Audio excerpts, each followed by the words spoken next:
La gente no entiende qué es la Unión Europea. No entiende cómo funciona y no sabe qué personas la gestionan, pero sí sabe que a esas personas no las eligieron los ciudadanos. Por eso, cuando los resultados distan de ser perfectos, la gente dice, ¿quién tiene la culpa? Y no se sabe quién porque no se conoce a esas personas.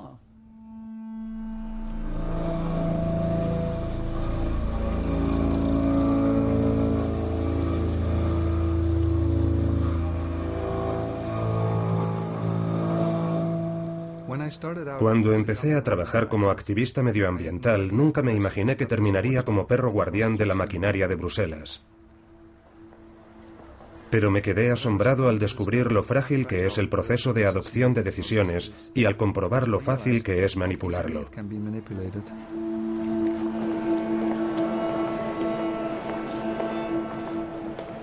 Hay una fuerza oculta tras esta maquinaria, toda una industria que opera en la sombra, a menudo en secreto y de forma confidencial.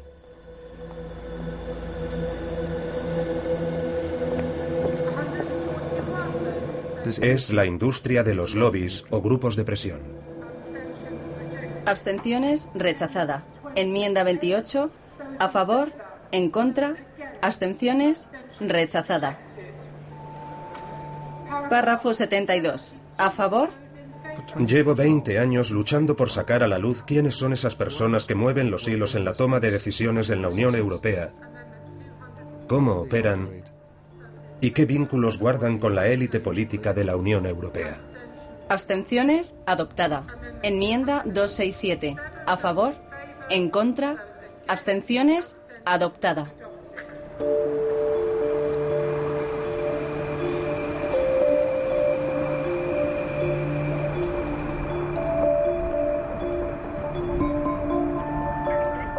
¿Hola?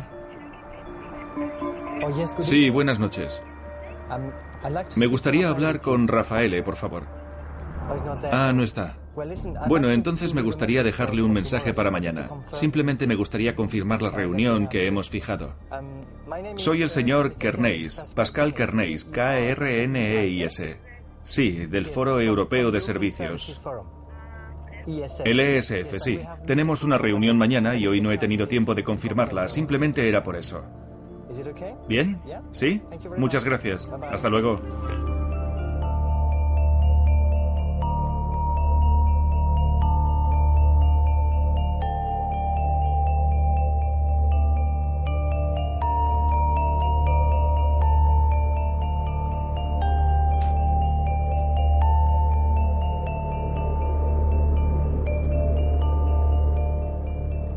Bruselas es una ciudad pequeña, casi de provincias, pero solo en la superficie.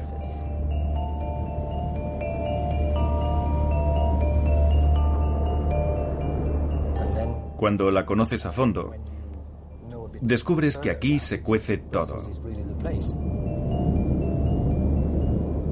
Bruselas es el corazón de los negocios, es donde se legisla. Creo que el 80% de las normativas que afectan directamente a la vida cotidiana de los ciudadanos europeos se inicia aquí, en Bruselas. En la Plaza Schuman, el epicentro del poder político en Europa, se encuentra la Comisión Europea. Al lado el Consejo y alrededor de la plaza las oficinas de los grupos de presión, la mayoría de los cuales pertenecen a grandes corporaciones multinacionales. Y también es posible encontrarlas en todas las calles que rodean al Parlamento Europeo. Allí están las sedes de los grupos de presión de las grandes corporaciones. En las oficinas de esta zona se gestan las actividades de los lobbies de la industria. En Bruselas se concentran 2.500 estructuras de este tipo, integradas por 15.000 personas. Es la segunda industria de grupos de presión más grande del mundo, solo superada por la de Washington, D.C. El proceso legislativo de la Unión Europea es complicado. Pasa por muchas etapas. Empieza en la Comisión Europea, que adopta nuevas iniciativas para que se legisle sobre ellas, y a continuación pasa por las otras instituciones, el Parlamento y el Consejo de Ministros. Desde el mismo momento en que la Comisión Europea da sus primeros pasos en el desarrollo de nueva legislación sobre nuevas políticas, la industria también quiere estar ahí para ejercer su influencia.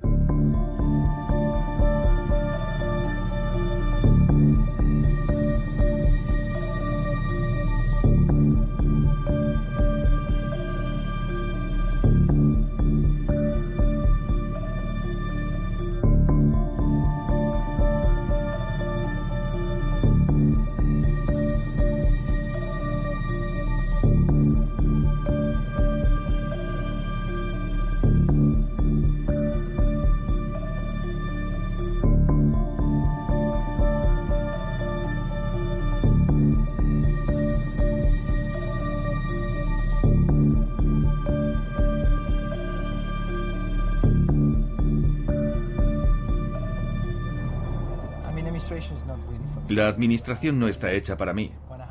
Así que en cuanto tuve la posibilidad de trabajar para el sector privado, en el que yo mismo decidiría qué hacer, pensé que aquello me iba mucho más.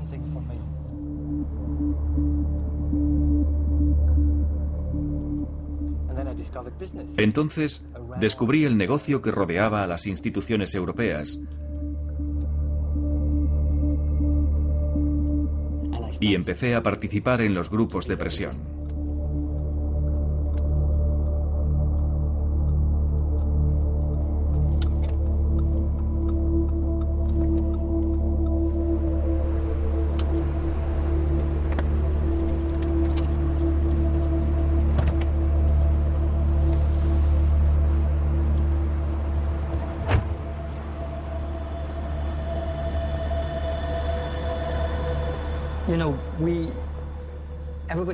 Todo el mundo cree que quienes legislan son las instituciones. Y las instituciones principales en la Unión Europea son la Comisión, el Consejo de Ministros y el Parlamento Europeo.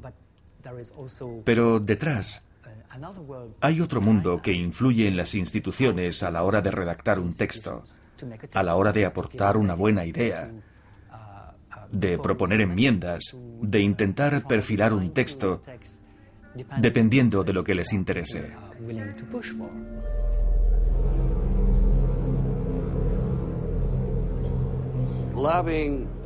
Originariamente, los grupos de presión tenían una connotación positiva.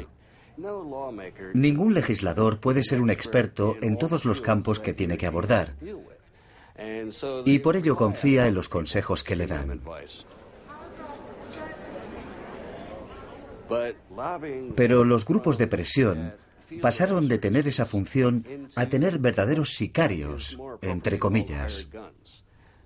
Es decir, que puede que ahora una persona no sea experta en un tema que tiene que abordar, pero recibe dinero de clientes que quieren que defienda unos objetivos concretos. Lo que los hace tan eficaces es que muchos de estos sicarios se convierten en los llamados usuarios habituales de puertas giratorias. Es decir, gente que estaba en el gobierno, que luego sale del gobierno y que empieza a trabajar para personas con las que tenía asuntos pendientes cuando estaba en el gobierno. Entonces es cuando podemos hablar de corrupción, cuando se da el factor monetario, cuando se combinan los integrantes de los grupos de presión con el dinero y los legisladores. Ahí es cuando aparece el problema de la corrupción. Abstenciones, queda adoptada. Y a continuación la votación de la resolución legislativa para la que hay 2 enmiendas. Enmienda 266. A favor.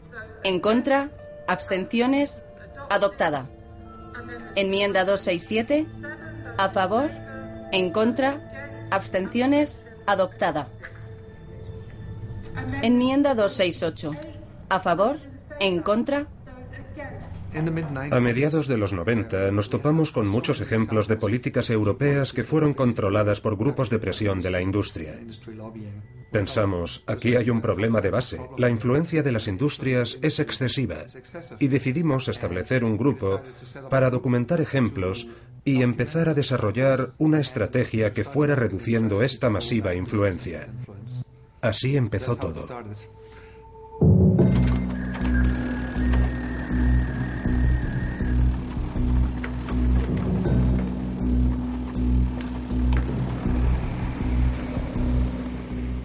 Recuerdo que un día, en el verano de 1993, nos llegó un fax a la oficina. Lo enviaba un grupo medioambiental de una localidad del sur de Francia.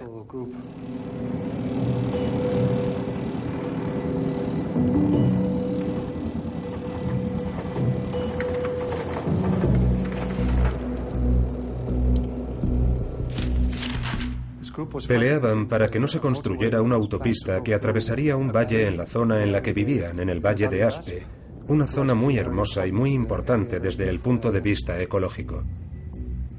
Aquel grupo nos preguntó si sabíamos algo más acerca de qué papel desempeñaba la Unión Europea y en concreto la Comisión Europea en el proyecto de la autopista.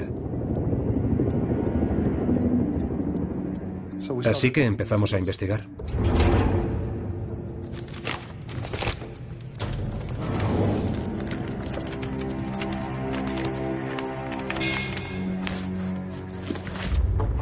Descubrimos que aquel plan formaba parte de la llamada Red Transeuropea de Transportes. Se trataba del proyecto de infraestructura más grande de la historia, con un presupuesto estimado de 400.000 millones de euros. Unos compañeros de Suecia nos proporcionaron otro detalle. Detrás de aquel caso se encontraba un grupo de presión muy influyente. Nos dijeron, ¿os suena la Mesa Redonda Europea de Industriales, la ERT? No me sonaba. Indagué, pero en nuestro archivo no encontramos nada. Así que me zambullí en el desconocido mundo de la prensa de los negocios, en periódicos como el Financial Times, el Economist o periódicos alemanes, y encontramos una referencia a un informe novedoso que había sido publicado recientemente, titulado Reformando Europa. Sonaba interesante y solicitamos aquel informe a la sede de la Mesa Redonda Europea. En la solicitud mencionamos que el objetivo era de investigación.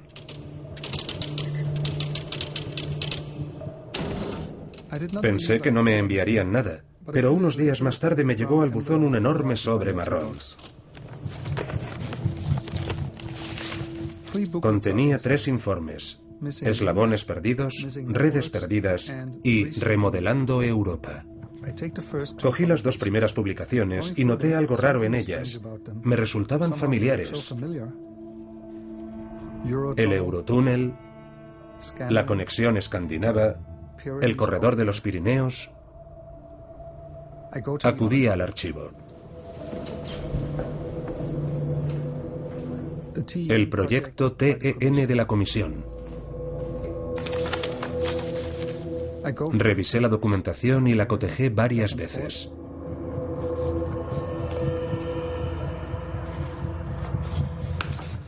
¡Qué similitud tan sorprendente! Los proyectos eran casi idénticos.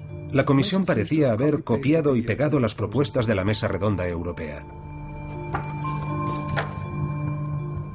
La curiosidad era superior a mis fuerzas.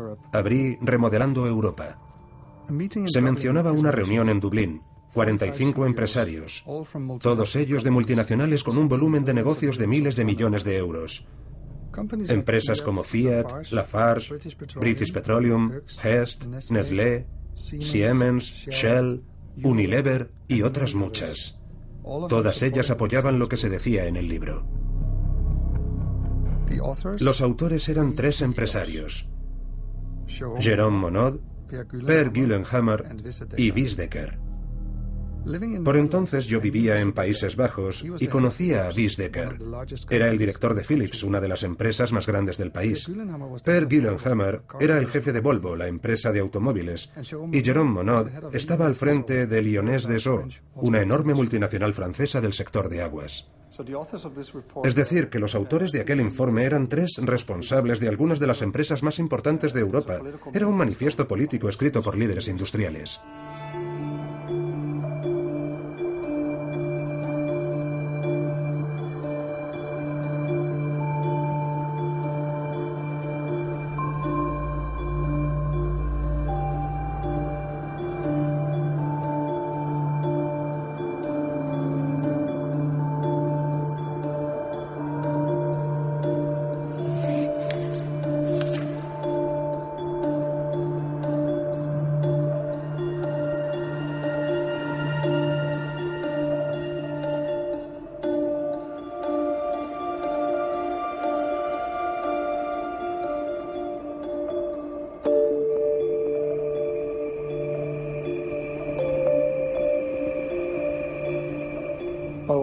Lo sorprendente era que aquellos 3 jefazos se hubieran sentado a escribir un informe que era un conjunto detallado de recomendaciones para cambiar el aspecto de Europa.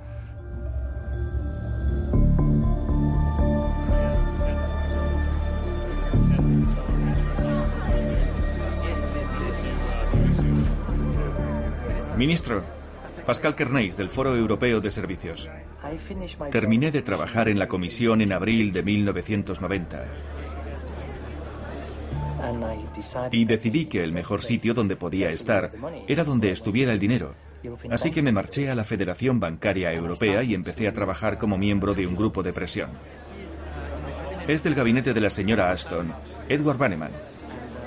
Y aquella persona es Guido Houben, que solía estar en el gabinete del señor Mandelson.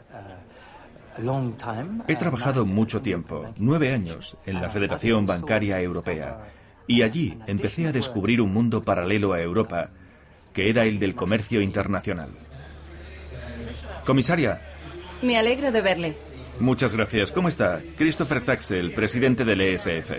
Encantado, soy el presidente de la empresa. Y gracias por lo de Corea.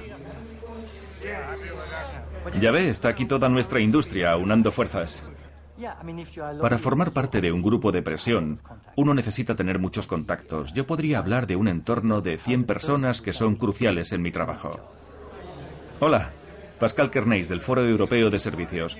Me alegro de verle por aquí. ¡Qué sorpresa! Un gran compromiso. Mi trabajo consiste en establecer redes, en hacer de facilitador, de embajador. Y si uno quiere ser embajador, tiene que saber con quién debe hablar. Represento aproximadamente al 80% de todos los exportadores e importadores de servicios. En volumen de negocios, eso significa el 50% del PIB de la Unión Europea. No creo en la suerte. Sí, es un factor más, pero la mayor parte de las veces la suerte hay que provocarla y luego es cuestión de aprovecharla cuando aparece la oportunidad.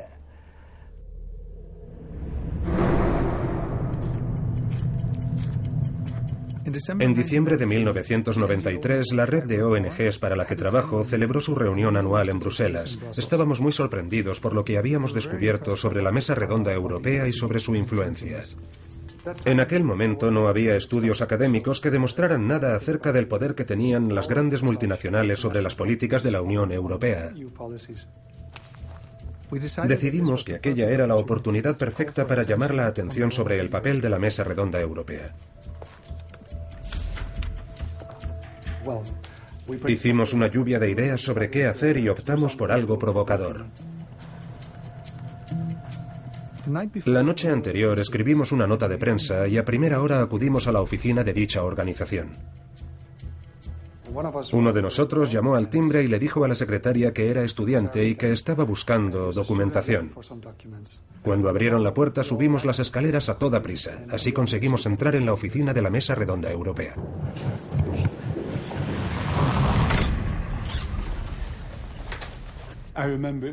Lo recuerdo perfectamente. Aquel día estaba en una reunión y a media mañana entré en mi oficina y me topé con carteles colgando y con muchas caras desconocidas.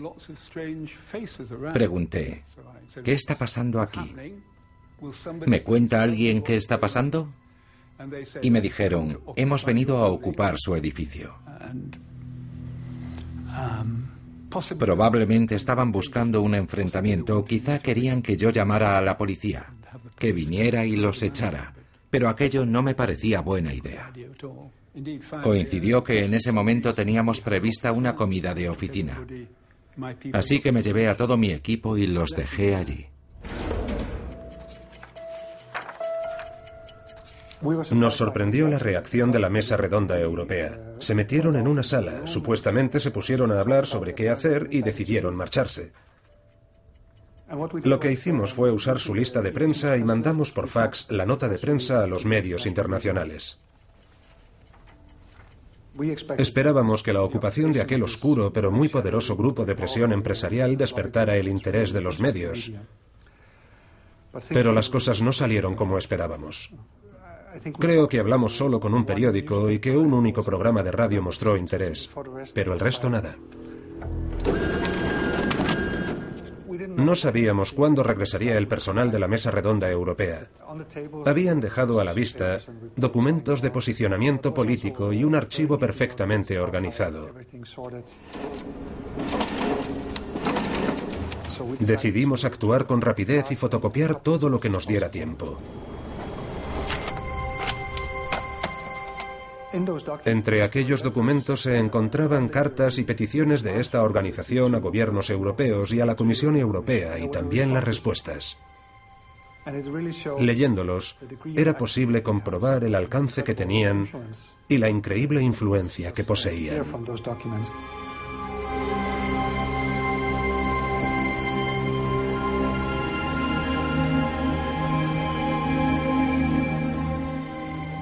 Decidimos entonces estudiar la historia de la Mesa Redonda Europea y vimos que se remontaba a principios de los 80.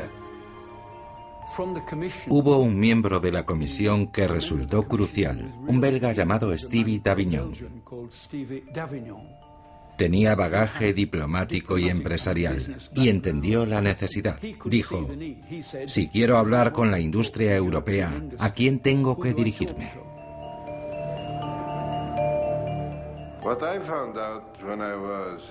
Cuando fui comisario de Industria, descubrí que había un deficiente contacto entre la Comisión y los operadores económicos.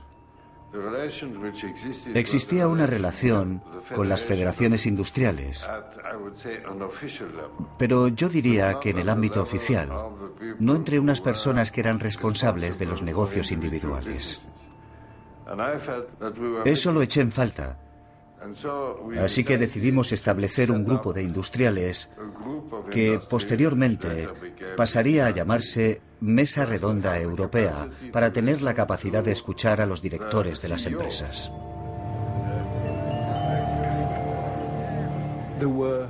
Estaban los Agnelli, que dirigían la Fiat en Italia, Vissdecker, que gestionaba la Philips en los Países Bajos, Per Gyllenhammar al frente de Volvo en Suecia, gente de Siemens y de grandes empresas químicas alemanas, así como francesas, españolas y británicas. Un número reducido de personas que gestionaban las empresas más grandes de Europa y que estaban dispuestas a hablar con los responsables de la maquinaria gubernamental europea sobre temas importantes de políticas.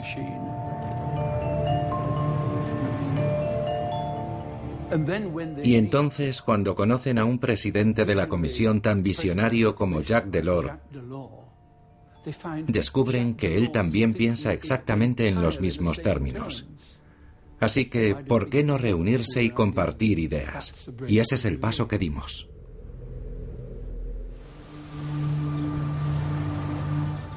Soy mediador. Supongo que es una buena palabra para describir la actividad que desarrollo.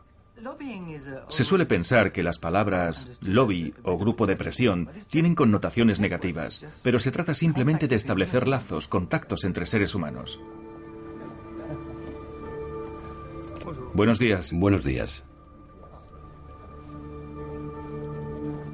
¿A qué hora te has levantado? En el fondo, el mundo es muy pequeño y el grupo de gente con el que tratas se va reduciendo. Todo se reduce a unas 100 personas clave. El resto va y viene. En Bruselas, hablando de cuestiones transfronterizas. Hoy en día, las empresas se han globalizado, por lo que las estadounidenses, las empresas chinas, las indias o taiwanesas son en el fondo aliadas mías. Trabajamos conjuntamente con el mismo objetivo, abrir el mercado. Perdone. Bueno, adelante. ¿Pasamos? No se trata de ejercer presión una sola vez, sino de insistir reiterativamente con los mismos mensajes.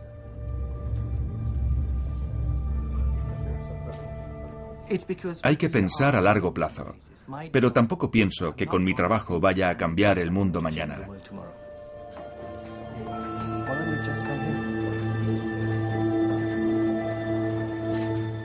Buenos días a todos. Gracias por su presencia esta mañana.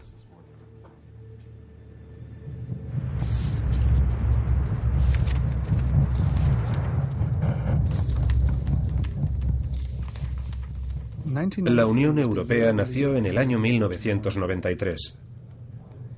Nos la habían vendido como un proyecto político. Pero la correspondencia que encontramos en diciembre señalaba en una dirección totalmente distinta.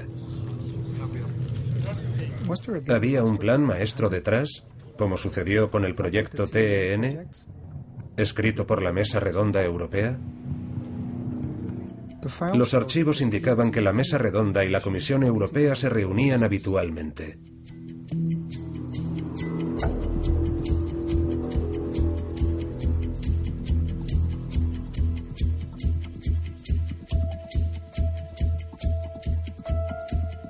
El tono era increíblemente jovial e informal. No obstante, el contacto se había mantenido en total secretismo. La Mesa Redonda Europea y la Comisión Europea trabajaban codo con codo. En 1984 sale a la luz Eslabones Perdidos e inmediatamente después la Comisión Europea establece un grupo de trabajo con la Mesa Redonda Europea exactamente sobre esa cuestión. En enero de 1985, Vizdecker, presidente de Philips, presenta su Europa 1990 y su plan de acción para el mercado único. 10 días más tarde, Jacques Delors, el nuevo presidente de la Comisión Europea, da un discurso sobre el mercado único en el Parlamento Europeo que parece un calco del discurso de Becker. Señor presidente, damas y caballeros diputados. En junio de 1985, Lord Cockfield, vicepresidente de la Comisión, publica el famoso Libro Blanco del Mercado Único, un copia y pega del plan de Becker.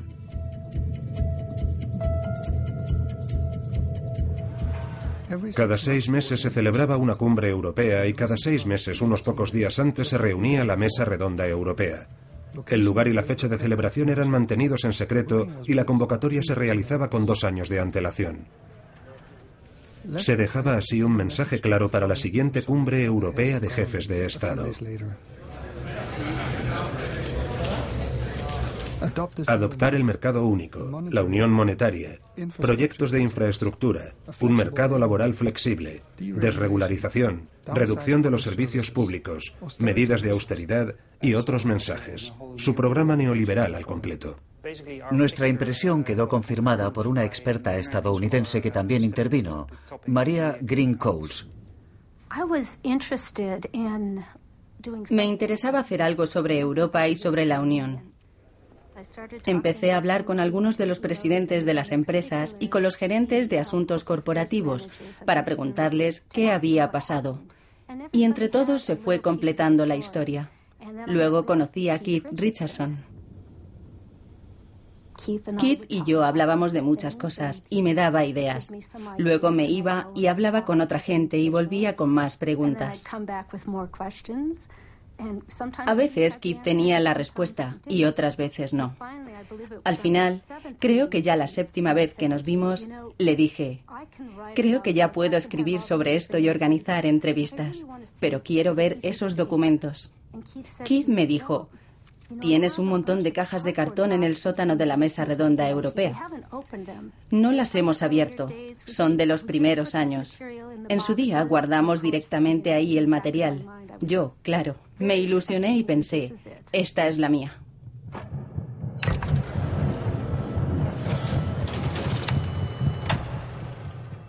Maria Green-Coles se encontró un telex. Era de Vizdecker, el responsable de Philips. En diciembre de 1985 escribió a los jefes de Estado justo antes de la firma del Acta Única Europea, que inició el proceso del mercado único. La parte con más enjundia del telex decía, desconocemos qué van a hacer, pero queremos que tomen medidas, en una o en otra dirección. Si eligen descartar un programa de mercado único, quizá la única opción que nos quedará será llevarnos el negocio a otro lado.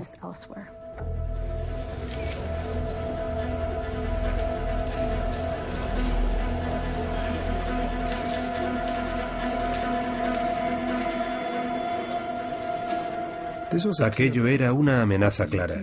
La Mesa Redonda Europea representaba el 60% de la producción industrial de Europa Occidental. Era un chantaje. ¿Por qué ningún gobierno dijo nada sobre el Telex de Decker o sobre las demás amenazas posteriores? Eran representantes elegidos por nosotros.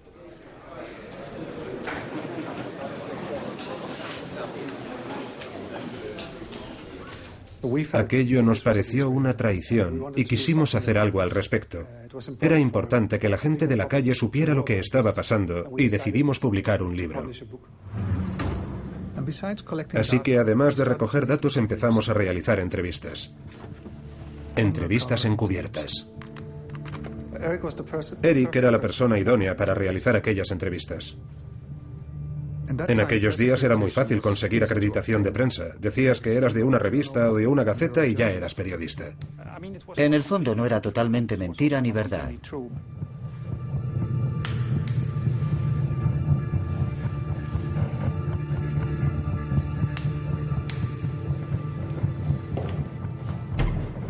A mediados de los 90, la Mesa Redonda Europea era una más de los 2000 grupos de presión de Bruselas. Federaciones de negocios, consultoras de grupos de presión, oficinas de asuntos públicos, comités de expertos.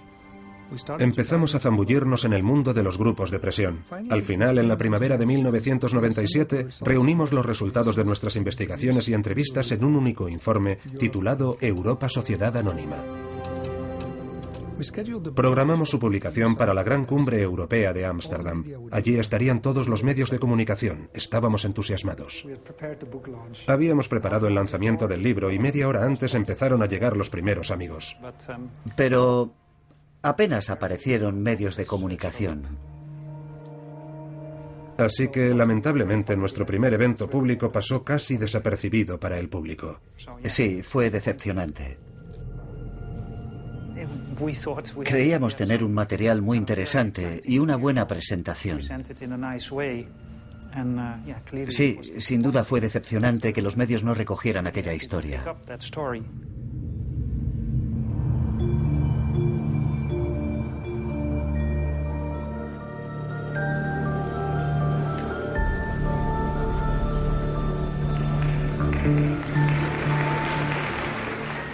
Acabamos de concluir la apertura de mercado y el ejercicio de redacción de normativa más ambicioso, el fortalecimiento del sistema de mercado multilateral basado en una normativa.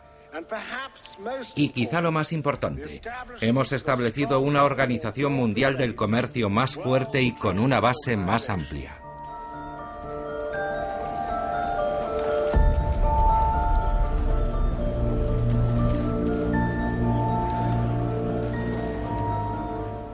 Cuando trabajé en los servicios financieros de las negociaciones del GATT, descubrí un campo muy interesante y que me atraía mucho. Hemos concluido las negociaciones comerciales más profundas hasta la fecha. Ustedes, negociadores de los 117 gobiernos implicados, han logrado un éxito extraordinario. Con su aprobación, doy por concluida la ronda de Uruguay.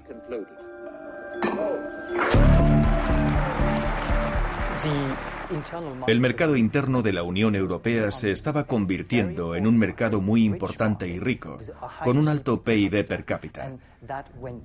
Y cuando la Unión Europea negociaba como bloque en el exterior, tenía un poder muy grande porque era el exportador más grande, el importador más grande y el inversor extranjero más importante. Pero Sir Leon Brittan, el comisario de Comercio de la Unión Europea, se quejaba de que cada vez que negociaba con Estados Unidos lo hacía delante de su homólogo. He oído que tiene su oficina en un jardín. Se oye de todo. Y que detrás de él estaban los responsables de los grandes bancos y de las grandes empresas de seguros diciéndole, por favor, haga esto por mí, por nosotros. Pero cuando Sir Leon Brittan se giraba para ver dónde se encontraba su apoyo, no encontraba más que a unos ministros diciéndole, no haga esto, no haga aquello, o haga eso pero nada más, y aquello no le gustaba. Descubrimos que hay todo un mundo de grupos de presión en Washington. Lobbies que les dicen a su gobierno qué es lo que quieren que suceda en las negociaciones comerciales. Pensamos en ir por el mismo camino, en hacer algo similar. La institución europea lo está pidiendo. No puede solo depender de la información aportada por los Estados miembros y por los expertos de los ministerios de Economía, sino que necesita recibir información directa de los bancos y las empresas aseguradoras. Gracias, señor comisario. Entonces, llegado el momento, el comisario europeo de Comercio, Sir Leon Brittan, dijo: invitaré a cenar a los 40 responsables de las empresas de servicios más importantes de Europa. Eso significaba los jefes de grandes bancos, grandes compañías de telecomunicaciones, de seguros, de distribución de servicios, de grandes servicios de transportes, de grandes empresas de turismo, en total distintos sectores que conforman el 70% del PIB de Europa. Así que invitó a unos 40 presidentes y al final de la cena dijo: bien, ahora que tienen en el estómago comida de la comisión, me deben algo, tienen que hacer algo por mí. La gente a veces se cree que a la comisión se le ocurren ideas de la nada y que las mete a calzador, pero no es así. La comisión tiene hambre de ideas procedentes de los actores económicos. Ideas que le ayuden a decidir qué plantear por el interés de Europa. Ahí es donde surgió la idea de crear una red de asociaciones y empresas que apoyaran las ideas del sector empresarial y de servicios. Poco después, me convertí en director del Foro Europeo de Servicios.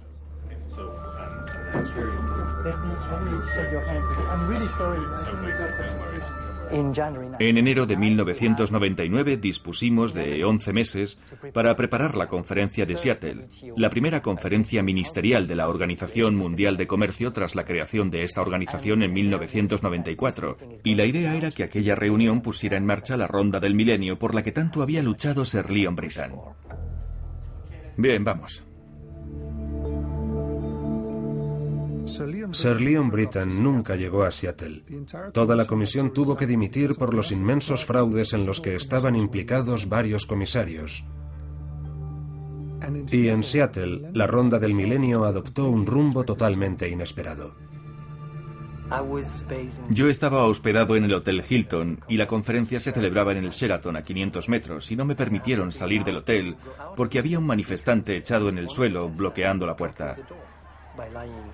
A su lado estaba un policía y le pregunté: ¿puedo salir, por favor? Me gustaría acudir a mi trabajo. Iba a ayudar en el lanzamiento de la ronda de Seattle, lo que significaría entrar en una nueva fase de la negociación para la liberalización de los servicios. Recuerdo que el comisario Lamy pudo entrar en su coche, pero no pudo avanzar por la gente que había alrededor. Ningún policía dijo: por favor, aléjense 5 metros para que esta gente tan importante pueda hacer su trabajo.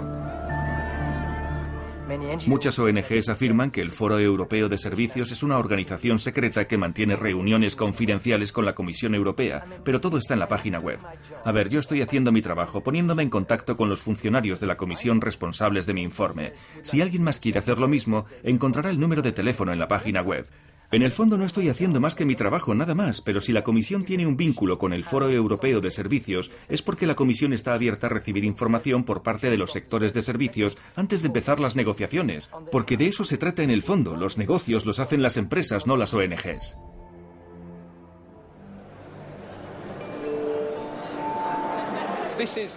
Esta es la cena anual de los Amigos de Europa, una organización muy grande e importante en Bruselas, formada por mucha gente de muchos países con funciones y bagajes muy variados, pero que comparte un mismo interés: cómo desarrollar Europa, cómo corregir lo que está mal, cómo mejorar lo que ya hemos hecho. Es lo que llamamos un think tank, un comité de expertos. En Bruselas llenan una parte del vacío que existe en el ámbito europeo en el que no hay un debate público. Es decir, los think tank se erigen en foros en los que se desarrollan debates sobre lo que ocurre dentro de la burbuja de Bruselas. Aquí se reúnen políticos nacionales, políticos europeos, funcionarios, los temidos eurócratas, diplomáticos, hombres de negocios, profesores universitarios, gente de todo tipo. En el fondo, Bruselas es como un pueblo, todo el mundo habla con todo el mundo. Cuando trabajé para la Mesa Redonda Europea, parte de mi trabajo consistía en mantener los contactos. Los comités de expertos no son grupos de presión, pero forman parte del paisaje de los lobbies, porque las empresas los usan para transmitir sus peticiones y sus perspectivas, y todos ellos dependen en gran medida de la financiación industrial. Están recibiendo distintos tipos de financiación, por ejemplo, de Microsoft. La industria estadounidense está presente en Europa y Microsoft es un claro ejemplo. ¿Por qué no? En Bruselas ha habido comités de expertos que recibían financiación directa de la industria petrolera y que abordaban el tema de si de verdad existe el cambio climático o de si es importante que los gobiernos tomen medidas para reducir emisiones de dióxido de carbono.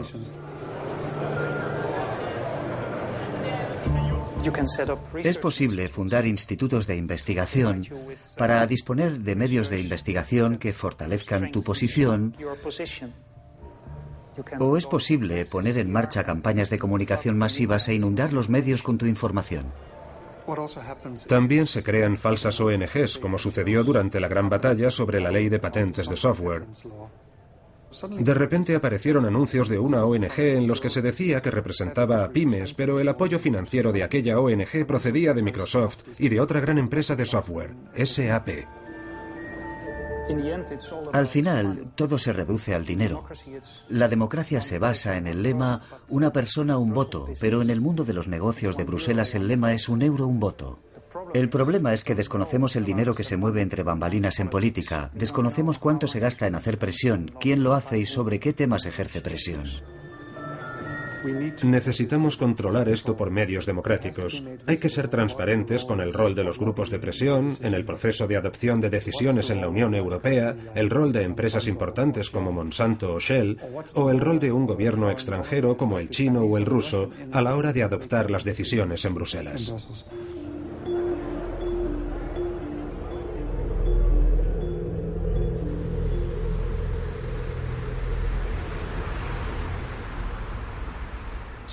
Una de mis primeras intervenciones ante la Comisión Europea resultó una experiencia muy reveladora. Me interrumpió un comisario y dijo: entendemos que ha tenido usted un problema en Estados Unidos con respecto a actividades de grupos de presión, pero estamos en Bruselas, en Europa, y aquí no existe esa actividad. Entonces, comprendí que la ingenuidad no conoce fronteras. La respuesta más eficaz que pude dar fue: vale, admito que muchos de los integrantes de los grandes grupos de presión de Washington y muchos profesionales de los grupos de presión empresarial de Estados Unidos en general pueden ser corruptos, pero sé que todos los grandes lobbies de Estados Unidos tienen oficina en Bruselas. Así que estamos en su territorio, en Europa. Y si cree que somos tan corruptibles y corruptos, ¿no quiere saber quiénes somos, quién nos paga y qué queremos que hagan por nosotros?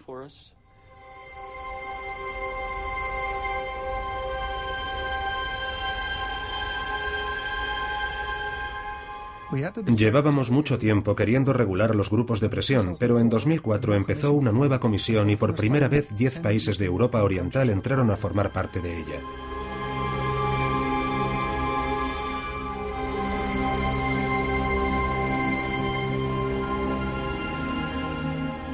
Cuando empezó a funcionar la primera comisión Barroso en el otoño de 2004, escribimos una carta abierta al presidente José Manuel Barroso, firmada por más de 50 ONGs.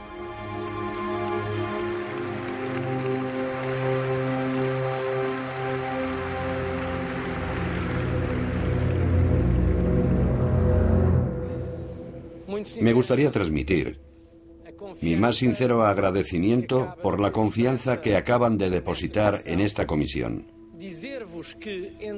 Y quiero afirmar que recojo esta confianza con una enorme responsabilidad por mi parte. Vamos a trabajar al máximo para servir a Europa, para servir a las instituciones de la Unión Europea y para servir a todos nuestros conciudadanos. La respuesta fue una carta formal muy corta que prácticamente venía a decir: hemos recibido su carta, gracias, muy interesante, nada sustancial. Gracias. Así que enviamos una carta parecida a todos los vicepresidentes de la comisión.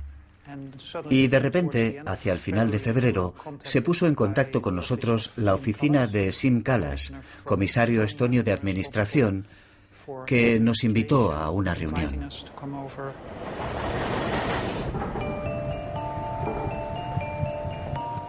Así que fuimos al despacho del señor Kallas, que estaba en una de las últimas plantas. No sabíamos qué esperar de aquella reunión. Nunca se había dirigido a nosotros ningún comisario, así que estábamos muy entusiasmados. Nos recibió Siim Kallas en persona y uno de los miembros de su gabinete. El señor Kallas llevaba en la mano un folleto y nos sonrió. Era la guía de Bruselas de Lobby Planet, una mirada irónica y crítica a la industria de los grupos de presión en la Unión Europea, escrita por Eric, por mí y por otros colegas. Cuando empecé mis funciones como comisario de administración, comprobé que había una enorme sospecha sobrevolando la adopción de decisiones en la Unión Europea. Inmediatamente me propuse el objetivo de reducir aquellas sospechas. El señor Kallas nos dijo que iba a poner en marcha una iniciativa europea a favor de la transparencia y rápidamente vimos que aquella era una gran oportunidad política. Siim Kallas era un recién llegado a los negocios de Bruselas, por lo que conocía de primera mano qué opinaba el ciudadano de a pie sobre Bruselas y se involucró con la cuestión de la industria de los grupos de presión. La Comisión Europea está convencida de que las actividades de las partes interesadas son legítimas y ofrecen una información valiosa en el proceso de la adopción de decisiones, pero las cosas tienen que desarrollarse de forma transparente. La Comisión considera que es importante saber quiénes son las partes interesadas, qué intereses representan y cuáles son los antecedentes financieros. Me esforcé mucho en redactar aquel discurso y en él perfilé todos los principios que se deberían aplicar en la iniciativa a favor de la transparencia. Indudablemente, se topó con un gran entusiasmo y desencadenó reacciones contrastadas. Cuando un abogado es un abogado y cuando un abogado trabaja en un grupo de presión. Un poco más de control sobre nosotros mismos no perjudicaría la reputación que tenemos entre nuestros votantes. La transparencia no tiene que impedir nuestro contacto con la vida, con los grupos de interés o los grupos de no interés. Gracias, estoy seguro que el comisario Kallas lo entiende. Cuando la Unión Europea empezó a sopesar la iniciativa europea a favor de la transparencia, buscó información acerca de situaciones similares en Estados Unidos. Y a consecuencia de eso, tuve que testificar unas 6 veces ante la Comisión Europea y el Parlamento Europeo. Para ser sincero, me impresionó Siim Kallas cuando empecé a trabajar para él en la Comisión Europea. Siim Kallas ayudó a canalizar el significado de la necesidad de transparencia. Al principio, era muy insistente acerca de establecer un sistema obligatorio de transparencia, con el objetivo de lograr una transparencia total. Pero a mitad del proceso, se topó de bruces con las realidades políticas.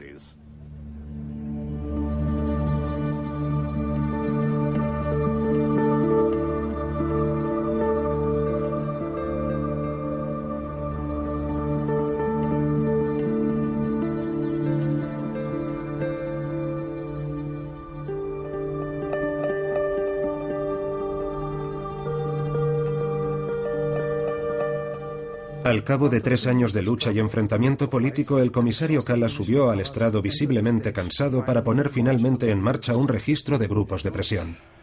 Buen mediodía. O buenas tardes ya. Hoy vivimos un momento destacado. Hace 3 años propuse establecer un registro de grupos de presión para fomentar la transparencia y la legitimidad acerca del proceso de adopción de decisiones en la Unión Europea. Y hoy se abre ese registro. Hemos propuesto la solución voluntaria porque estaba y estoy convencido de que es lo mejor para todos.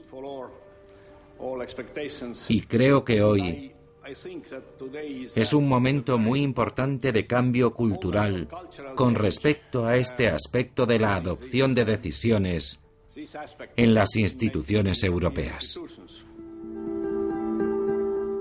Siim Kallas introdujo un sistema voluntario oponiéndose a las recomendaciones de las ONGs y de los expertos. Era lo que creía más conveniente. Llevábamos más de 2 años intentando averiguar quién había obstaculizado la intención original de Siim Kallas. ¿Fueron otros comisarios? ¿La secretaría de la comisión? ¿Los propios miembros de los grupos de presión?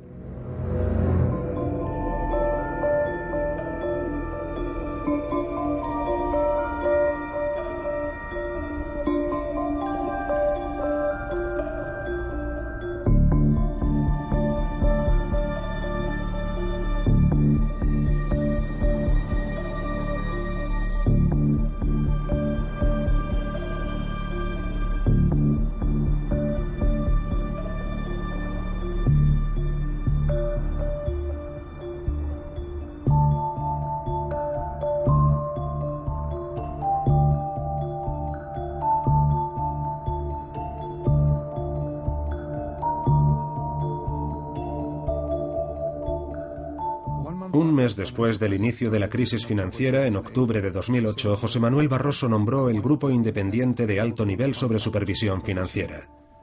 El objetivo del grupo era elaborar propuestas para la regulación de los mercados financieros y encontrar la salida a la crisis financiera.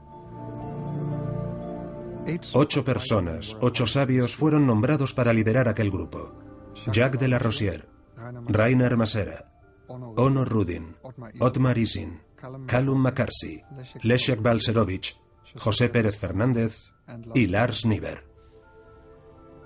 Analizamos la independencia de aquel grupo independiente y descubrimos datos sorprendentes. De la Rosière es el copresidente de una organización financiera de presión. Masera tiene vínculos con Lehman Brothers, Rudin con Citigroup, Ising con Goldman Sachs.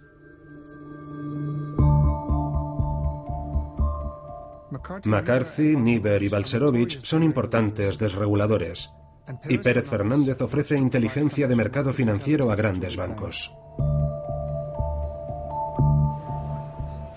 3 de los 8 estaban directamente vinculados con bancos estadounidenses, todos ellos directamente involucrados en el origen de la crisis. Balcerowicz, además, está directamente unido con think tanks estadounidenses de tendencias de derechas como el Instituto Cato, uno de los asesores más próximos a la administración Bush. También estaba vinculado con think tanks neoliberales en Bruselas, Polonia y el Reino Unido. Ni uno solo de estos sabios estaba a favor de una regulación estricta, ni uno solo era verdaderamente independiente, y la influencia que tuvieron estos 8 sabios a la hora de superar la crisis financiera fue de 0. Lo más destacado que pasó fue que el flujo de dinero público a los bancos fue muy grande. Gracias.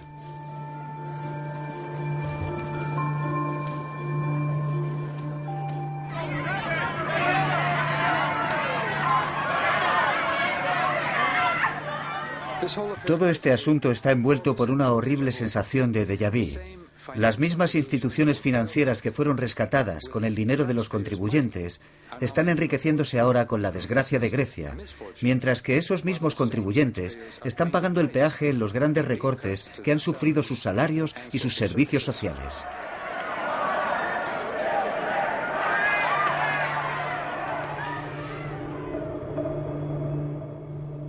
Tras 20 años de desregularización y liberalización, de repente la propia Unión Europea se encontraba a punto de estallar. Lo que está en juego no es solo la Unión Europea, sino también la democracia y el futuro de los valores que tanto apreciamos.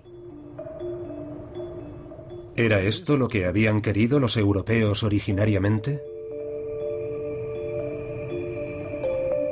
¿Acaso era tan ingenuo tener un sueño europeo?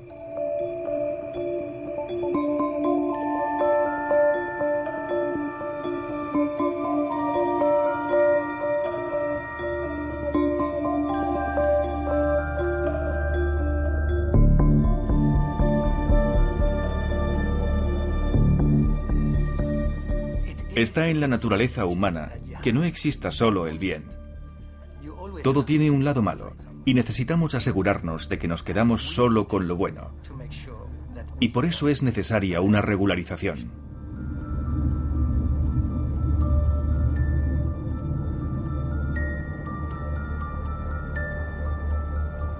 Vivir en una sociedad implica que existan unas leyes, porque de otra manera la gente irá a una velocidad excesiva por la autopista sin respetar a los demás, porque imperará la ley del más fuerte. Está en la naturaleza humana. Si hemos llegado hasta aquí y hemos logrado vivir en armonía, ha sido gracias a crear una legislación, una autoridad que todo el mundo debe respetar.